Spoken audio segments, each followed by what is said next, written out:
Assalamualaikum warahmatullahi taala wabarakatuh. Selamat sejahtera, selamat malam, selamat beristirahat. Selamat menonton. Salam reformasi kepada rakan-rakan yang bersama dengan kita pada malam ini. Ya, kita membawakan berita-berita hangat terkini dan terbaru yang cari dekat surat khabar pun banyak yang tak jumpa jugalah. Jadi malam ni kita membincangkan beberapa perkara. InsyaAllah malam tadi saya tak ada disebabkan ada tugasan lain yang kita kena siapkan. So malam ni kita berbicara, mengupas beberapa tajuk dan cerita yang kebanyakan saya pergi juga dekat media-media sosial tadi dan juga media-media rasmi seperti Urusan Malaysia, Berita Harian, Sinar, Malaysia Kini dan sebagainya. Tapi saya tak jumpa berita-berita yang hangat tu, walaupun ada beberapa isu yang sebenarnya hangat diperkatakan. Tapi itulah, benda itu tak ada. Jadi menarik juga ada orang informasi-informasi yang saya bagikan ni. Jadi insyaAllah kita akan bersiaran bersama dengan kita malam ini insyaAllah. Salam dari Kota Baru, Lim Boon Hyong, terima kasih. Daripada Mantin, Tok Mat, terima kasih. Salihin Ibrahim, Panan Indah, Anwar Yusof, terima kasih. Dari Perak, Elah Chua, Puncak Alam, lawan tetap lawan, terima kasih Faizal. Terus sokong. Watching, Syahidan Zafar daripada Johor. Hadir, Lahad Datu. Jauh ni orang Lahad Datu. Saya tak pergi lagi ke Lahad Datu. Dah lama aku nanti lawan tetap lawan Wan Azmi. Bangi clear, terima kasih. Mubarak Eid. Lawan tetap lawan Umpah Ajah. Salam reformasi. Salam reformasi Rengit Batu Pahat, terima kasih. Noi Abdul Majid dari KL, terima kasih. Oh, ramai kita ni. LTL, lawan tetap lawan. LTL Oh, itu menarik juga dia punya akronim tu, LTL, lawan tetap lawan. Terima kasih daripada Singapura yang menonton kita di Singapura, dari Kelang, dari Purita Heights, pelbagai tempat yang menonton kita pada malam ini insya-Allah. Sebenarnya itu kecoh jugalah berkenaan dengan bila saya sebut amanah bergolak, kemudian bila saya bercerita tentang kemampuan amanah untuk pergi sendiri. Adalah 2-3 orang ni daripada parti amanah yang orang kata berserang dan sebagainya. Itu bagi saya normal lah kan. Saya serangan daripada PAS lagi hebat daripada tu. Cuma nak buktikan daripada segi kekuatan jentera cyber trooper tu tak nampak lah daripada segi kekuatan cyber trooper jentera tak nampak. Malah saya nampak PAS lagi kuat dia punya serangan dia berbanding dengan cyber trooper amanah kan. Tapi nak bagi tahulah ada beberapa yang saya tak puas hati, tapi ada orang kata tak apalah, sabar dulu, dia kata tunggu dulu, jangan halakan cannon dulu, sebab kita kena faham ni daripada segi perjalanan perjuangan kita. Kita kena faham kita sekarang ini dalam keadaan nak melawan dengan pengkhianat. Kita nak lawan dengan orang-orang yang boleh menyebabkan kejatuhan negara sekali lagi. Antaranya adalah Mahathir Mohamad. Malah Syed Saddiq pun tak nak bersama dengan Mahathir. Tapi dalam masa sama ada juga orang carry Mahathir tu. Ada orang kata kat saya, ada orang hantar WhatsApp lah, dia kata, Mat Sabu boleh carry numbers, Anwar Ibrahim tak boleh carry numbers. Saya daripada dulu saya kata, tak ada siapa dalam Pakatan Harapan ada numbers. Tak ada siapa dalam Pakatan Harapan ada numbers. Termasuklah Mahathir Mohamad. Kalau Mahathir tu ada numbers, dia dah present lama dah. Tapi dia tak ada numbers. Dia cuma cakap dia ada numbers. Dia kata, kalau saya jadi Perdana Menteri, saya akan tunjukkan numbers tu. Kenapa tak tunjukkan numbers tu dulu, baru you kata you ada jadi Perdana Menteri? Kenapa orang-orang yang sepatutnya melompat tu tak melompat sekarang ini? Sebenarnya daripada segi itu, kita tahu bahawa permainan dia sebenarnya dia tak ada numbers. Itu yang pertama. Kedua, kalau dia ada numbers sekalipun, kita tak nak bagi dia jadi Perdana Menteri lagi. Berapa banyak kali kita nak kena sabotage? Berapa banyak kali kita nak kena sabotage? Ada orang kata kepada saya, macam mana kita nak buat reform kalau kita tak ada kuasa? Saya kata, reform itu bukan setakat dengan kuasa. Ini satu lagi pemikiran yang sangat dangkal. Kalau kita nak buat reform, mesti ada kuasa. Habis tu kalau kita ada kuasa, baru kita nak buat reform. Habis kalau kita tak ada kuasa, kita tak buat reform. Habis kita buat apa sekarang ni? Tidur. Tak payah buat apa-apa. Kita buat duduk, diam je. Tak payah kempen. Tak payah nak buat perubahan. Tak payah nak bentuk manusia. Habis nak tunggu kuasa sampai bila? Itu masalah kita dalam politik kita sekarang ini. Majoriti orang nak kuasa, tapi nak buat kerja tak nak. Majoriti orang nak kuasa, tapi nak buat kerja tak nak. Nak turun on the ground, bentuk orang, bentuk pasukan, buat ranting, buat cabang pula. Buat ranting, buat tambah ahli baru tak nak. Tetapi jawatan nak, kuasa nak. Buat gerakan tak nak. Itu yang saya menjadi kemarahan. Nak bertanding jadi YB. Oh, ramai. Calon 10-20 orang nak jadi YB. Kan? Tapi bila suruh invest dalam kita nak buat gerakan, tak sanggup. Oh, susahlah, nanti macam ni lah, macam tu lah. Masalah ni, masalah itulah. So, kalau terlalu banyak alasan, lepas tu kalah. Jadi, jangan salahkan orang lain kalau sekiranya kita kalah. Itu je yang kita kena faham dalam situasi dan keadaan yang kita ada sekarang ini. Nak bekerja, kerja, buat. Tak perlu ada jawatan pun kita boleh buat kerja. Ya, ada jawatan, sedaplah buat kerja. Sedap. Dia macam ni lah. Kita nak pergi ke Johor. Okay. Sedapnya kalau kita ada kereta Ferrari. Daripada KL pergi Johor, sedap ada kereta Ferrari. Sedap. Ada BMW, sedap. Pemanduan kita selesa. Tapi sekarang ni kita ada Viva je. Jadi dengan Viva tu, mustahil ke kita nak pergi ke Johor? Tak mustahil. Susahlah sikit, sukarlah sikit perjalanan tu. Apa orang kata, lambatlah sikit perjalanan tu. Berbanding kalau naik kereta Mercedes boleh pecut 18,200. Tetapi sampai juga ke destinasi. Sama juga dengan benda yang kita nak buat sekarang ni. Reformasi yang kita nak buat ni apa? Apa reformasi yang kita nak buat? Reform yang kita nak buat ni adalah di mana kita nak membuat perubahan kepada negara. Reformasi kepada negara ni, oh kita kena tunggu ada kuasa. Kau ni macam mana tak ada kuasa? Kita kena rampas kuasa sekarang baru kita boleh buat reform. Tuan-tuan dan puan-puan, kalau nak tunggu rampas kuasa boleh buat reform, dan tak payah. Nak bila sampai bila nak rampas kuasanya? Kita menang PRU 14 hari tu pun, sebab apa? Saya kata daripada hari tu, Rafizi. Siapa sekarang ini lepas Rafizi dah tak ada yang boleh buat macam Rafizi? Yang boleh dedahkan skandal-skandal, yang boleh cerita tentang akaun. Ada cerita tabung haji pun. Ya Allah, ya Tuhanku, kesian aku tengok. Kita ada tabung haji yang, data tabung haji, tak ada siapa berani dedahkan. Tak ada siapa tahu. Bukan berani ramai berani. Tak ada siapa daripada Parti Amanah. Siapa yang boleh cerita tentang tabung haji? Detail tabung haji tu. Asset balance sheet dia. Daripada secara, orang kata apa, secara ilmiahnya. Sampai orang faham bahawa tabung haji sekarang ini berada dalam keadaan yang teruk. Siapa? Tak ada. Nak harapkan saya? Boleh. Boleh, bagilah data tu. Saya bentangkan. My point is this. Kita kata nak ada kuasa, nak ambil kuasa alih, nak ambil alih kuasa. Kita nak ambil alih kuasa sekarang ini dalam keadaan apa? Kita nak bagi satu kereta BMW kepada orang yang tak manah. Nak pergi ke Johor, takutnya tak sampai ke Johor. Dibawanya masuk Negeri Sembilan, dibawanya masuk ke Perak dulu, ditibainya dulu pergi KL, lepas tu baru masuk Johor. Habis lenjannya kereta kita. Ini yang berlaku dalam negara kita. Kita ada kuasa. 22 bulan kita ada kuasa.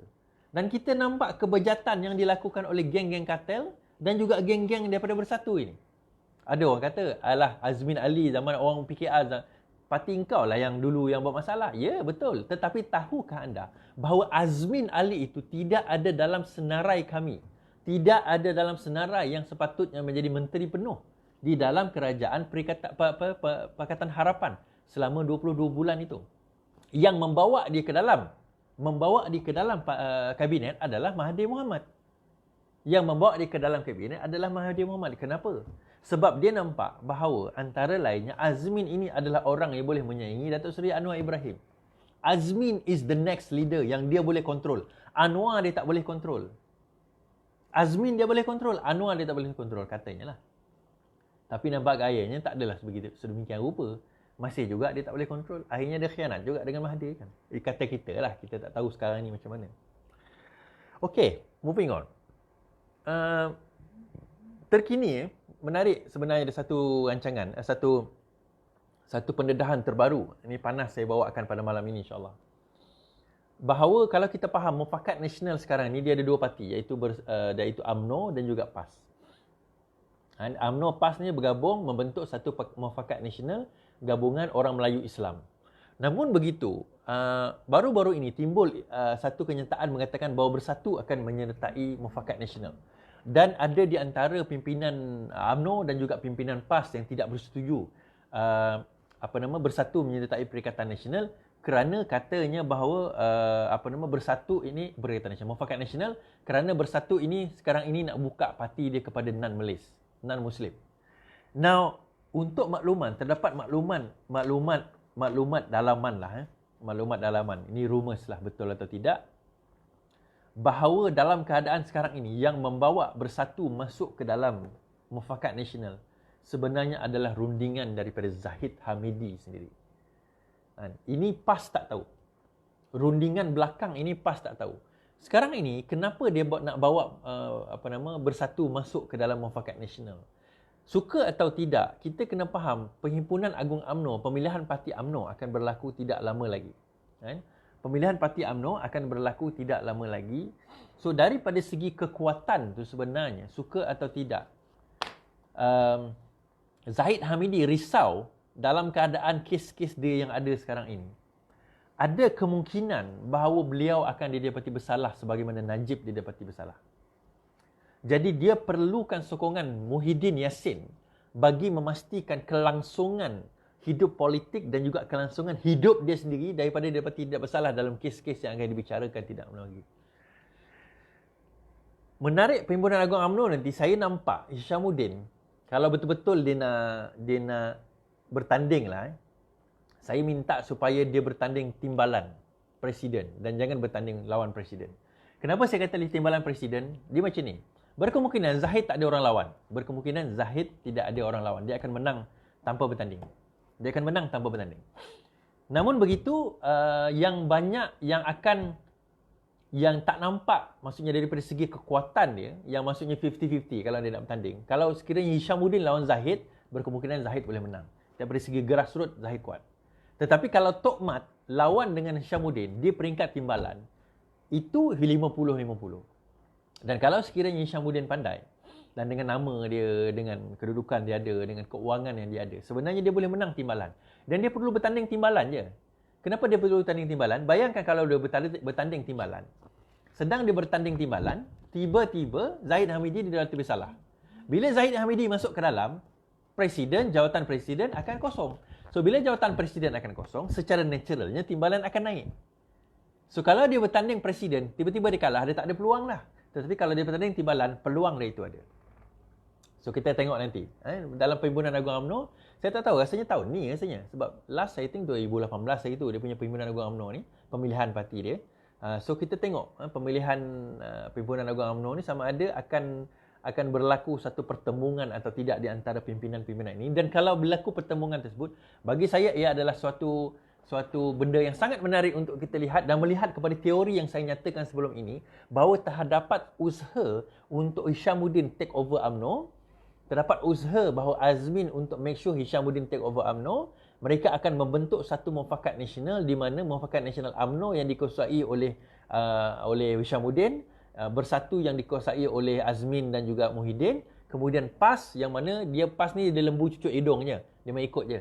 Siapa yang berkuasa dia akan ikut. Yang penting sekarang ni gaji 80,000, 100,000 dia tu, dia dapat tiap-tiap bulan, itu tak ada masalah. Kalau letaklah apa sekalipun, janji dia berkuasa. Bagi dia tak ada walak dia. Ketaatan dia bukan kepada UMNO, ketaatan dia bukan kepada Muhyiddin, ketaatan dia bukan kepada Azmin, tetapi ketaatan PAS adalah kepada pimpinan PAS, dan pimpinan PAS sekarang ini mengatakan bahawa sesiapa yang berkuasa, itu yang kita ikut. Janji sekarang ini kita dapat gaji, kita dapat jawatan, itu yang lebih penting. Selain pada itu, tak memberi signifikasi apa-apa sebenarnya. Jadi, itu nampak hari ini apa yang kita akan nampak the future. Kenapa?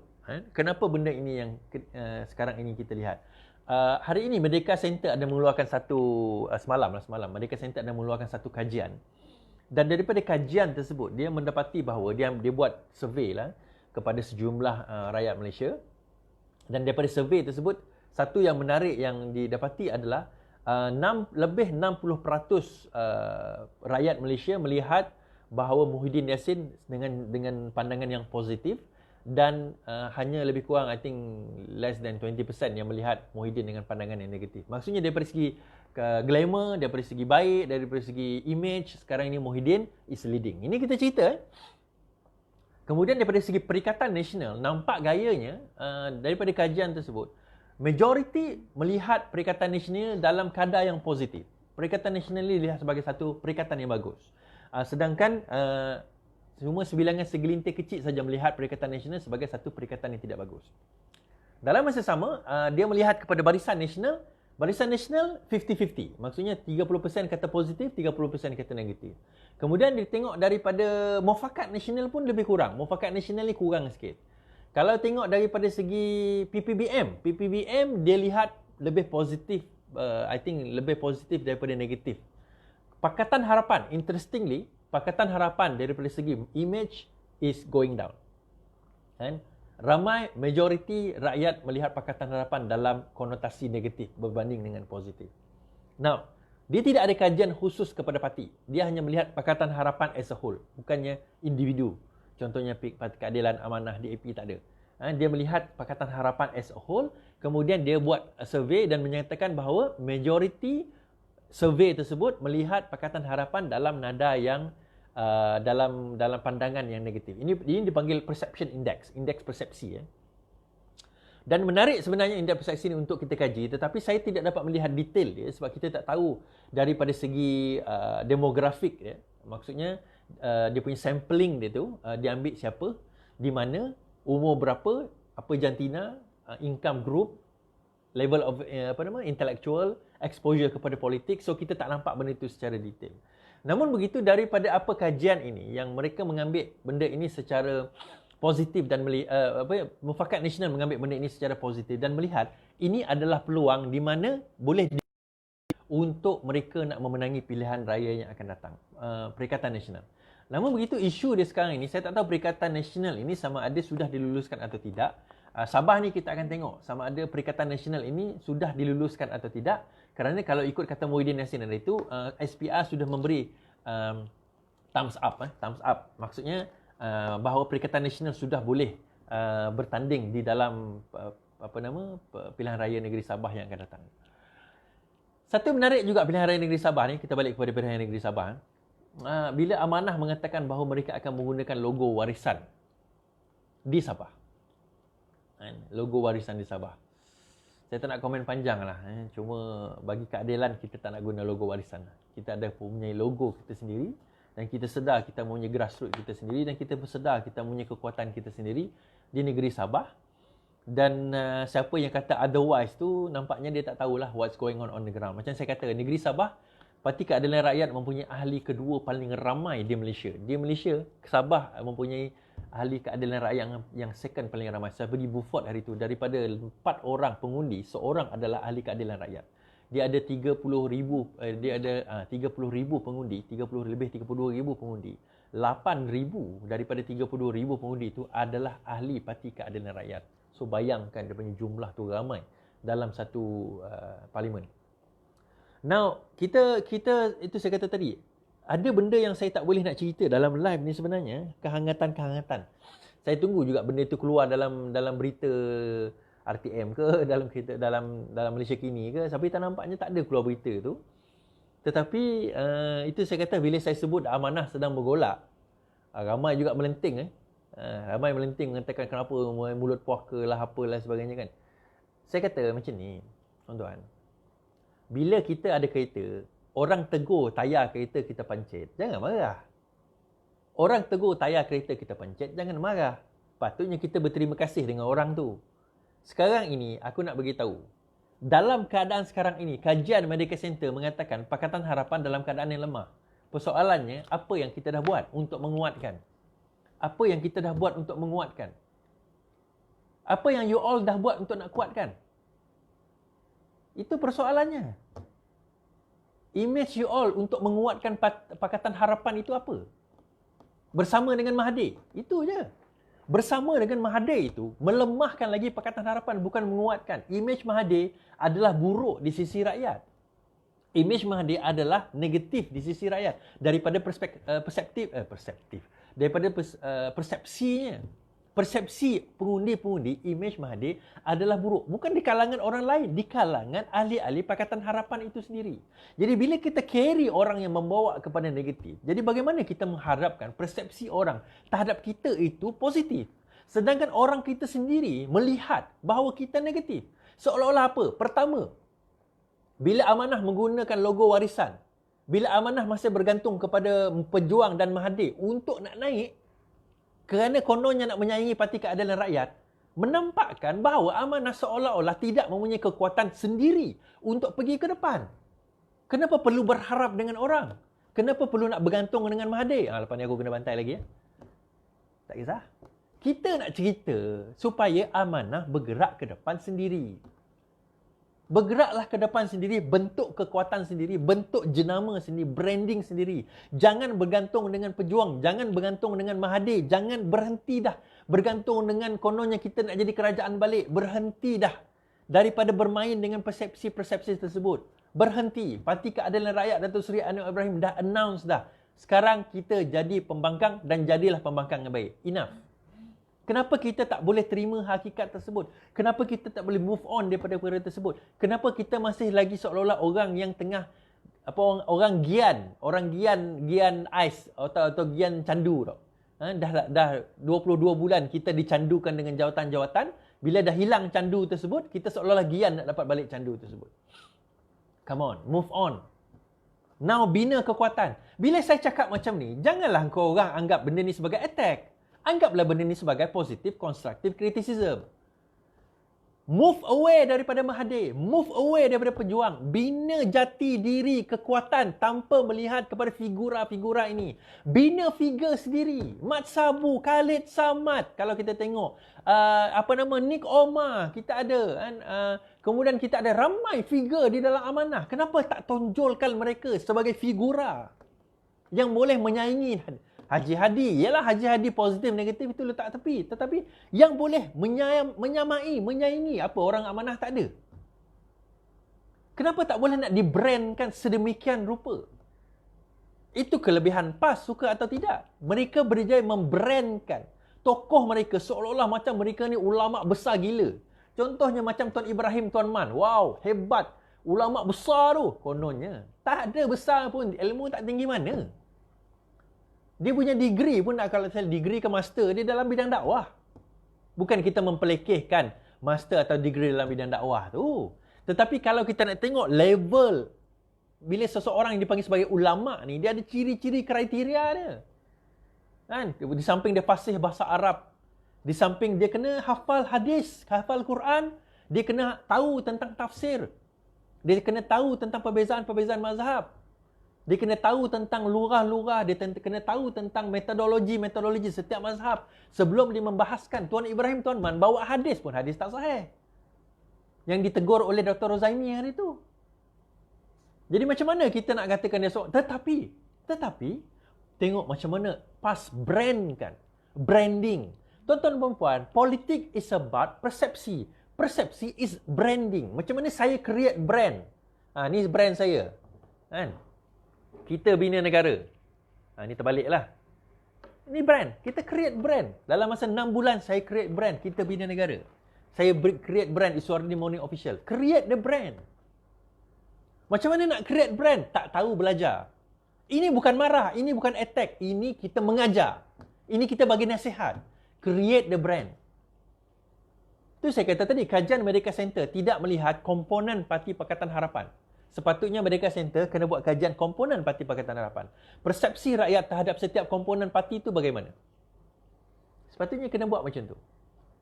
Jadi dari situ baru kita akan nampak bahawa bagaimana persepsi setiap parti di kalangan rakyat. Bagaimana persepsi setiap parti di kalangan rakyat. Bukan di kalangan ahli. Ahli kita semua, amanah akan kata amanah bagus. Keadilan akan kata keadilan bagus. DAP akan kata DAP bagus. Tak apalah. Tetapi bagaimana persepsi rakyat yang umum yang tidak terlibat dengan parti politik secara langsung terhadap setiap komponen parti. Itu yang kita kena buat. Kalau sekiranya kita gagal, dan kita kena look back at ourselves. Kita kena lihat diri kita sendiri. Kita kena lihat diri kita sendiri.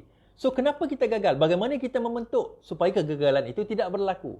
Kenapa penerangan kita gagal? Kenapa kita ada penerangan di dalam parti kita, tetapi penerangan kita gagal? Tak sampai kepada tempat-tempat yang sepatutnya. Ada orang kata, alah Iswardi, penerangan kau pun gagal. Ya, tak kisah. Sebab aku bukan pimpinan parti. Aku bukan orang yang bawa parti. Aku bukan orang yang berada di atas. Aku hanya orang yang buat live dekat depan kamera saja sebagai ahli biasa. Tetapi aku menegur supaya orang ke atas sana, dana ada, jentera ada, machinery ada, peluang ada, opportunity ada. Kenapa tak guna dengan baik? Kalau tak reti, datang jumpa saya. Saya boleh cerita. Saya boleh ajar macam mana nak buat branding. Saya open sekarang ni. Siapa-siapa nak belajar macam mana nak buat branding, PM. Macam mana nak buat branding? PM. Saya boleh ajar macam mana kita nak buat branding. Kita brandkan.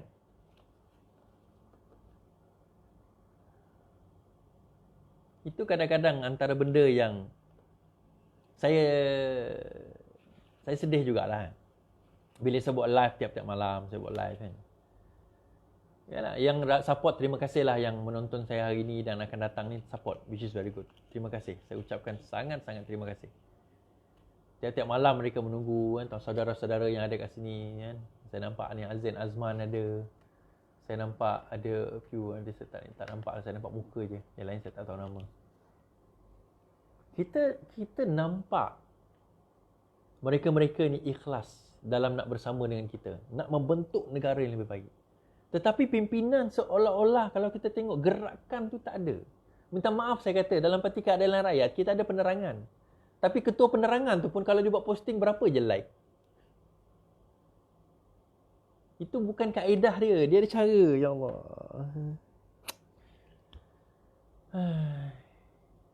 Tapi itulah. Bila kita mengajar nanti dikatakan nak jawatan lah pula. Dia kata berlebihan lah pula. Dia kata macam belagak pandai lah pula. Tapi itulah. Sebab itu tuan-tuan dan puan-puan, dalam membina persepsi rakyat sekarang ini, saya kata kita kena ada satu gerakan yang mana gerakan itu datang dari parti-parti itu sendiri. Tak cukup. Apa yang berlaku dengan kekuatan di dalam amanah, DAP lagilah saya tak nampak. Tak cukup. Keadilan. Kena lead benda ni. Bila keadilan lead dikatakan sebagai Abang Long pula. Tapi nak buat macam mana? Kita dah 20 tahun, jentera kita ada di 222 cabang. Nak tak nak kita kena lead. Mana ada parti lain yang ada 222 cabang atau bahagian selain daripada Parti Keadilan Rakyat? Tak ada. UMNO pun tak sampai. Sarawak tak ada. UMNO tak ada Sarawak. Sebab tu tuan-tuan dan puan, itu saya kata. Benda ini kita kena gerakkan segera. Okey, habis. Balik kepada isu kita tadi. Pertama sekali saya nak bagi tahu bahawa Zahid Hamidi telah berbincang dengan Muhyiddin Yassin dan nak bawa bersatu kerana apa ketakutan dia dalam menghadapi PAU yang akan datang. Kita kena faham ada di kalangan orang-orang bersatu masih lagi adalah mempunyai masih lagi mempunyai pengaruh di dalam UMNO. Itu yang pertama. Kedua, dia risaukan bahawa kes-kes yang akan berlaku yang sekarang ni hampir sangkut, kes-kes Zahid Hamidi yang berkemungkinan akan sangkut sebagaimana kes Najib Tun Razak pada tempoh hari. Jadi itu akan memberi satu impak besar kepada pertandingan sekali beliau nak bertanding menjadi presiden sekali lagi. Moving forward, saya kata dalam keadaan sekarang ini kita kena bergerak ke depan. Merdeka Center punya research tu kita tak boleh tolak tepi. Kita kena start fikirkan bagaimana kita nak kembalikan persepsi rakyat. Bagaimana kita nak kembalikan keadaan momentum yang ada. Bagaimana kita nak kembalikan suasana yang ada. Kemudian take away daripada saya adalah kita kena belajar bagaimana nak buat branding. Kalau tak reti, hubungilah saya. Itu je. Gerakan insya-Allah kita akan mulakan. Dan di Sarawak ni saya dah mula fokus kepada Sarawak. Di Sarawak ni saya dah mula fokus kepada Sarawak dan insya-Allah kita akan bergerak di kawasan Sarawak ini. Dan lepas ni saya tak pergi ke mana-mana lagi lah kecuali pada bulan 9. Oh, okey. Bina Negara. Mohon sesiapa yang berminat untuk nak beli dinner table pada 3 hari bulan 10 bersama saya, Datuk Seri Anwar Ibrahim, Menteri Besar Negeri Sembilan dan bersama pimpinan-pimpinan yang lain, boleh terus PM saya di inbox saya lah, inbox saya. So kita buka Bina Negara, satu meja lebih kurang dalam RM2,000 untuk 8 orang. So di sana nanti kita akan buat live dan kita akan bersama dan kita akan melihat suasana yang ada insya-Allah di Bandar Baru Bangi, di Bangi Avenue, Bandar Seri Putera. Okey, sekian saja daripada saya. Semoga tuan-tuan dan puan-puan terima kasih kerana menyebarkan dan share saya punya video. Dan saya berharap supaya insya-Allah malam esok kita ada siri baru, kita ada cerita baru dan kita ada suasana baru lagi. Ada lebih hangat lagi kita bawa. Sekian saja daripada saya. Assalamualaikum warahmatullahi wabarakatuh. Selamat malam. Mari kita ucapkan bersama, lawan. Tetap lawan. Assalamualaikum.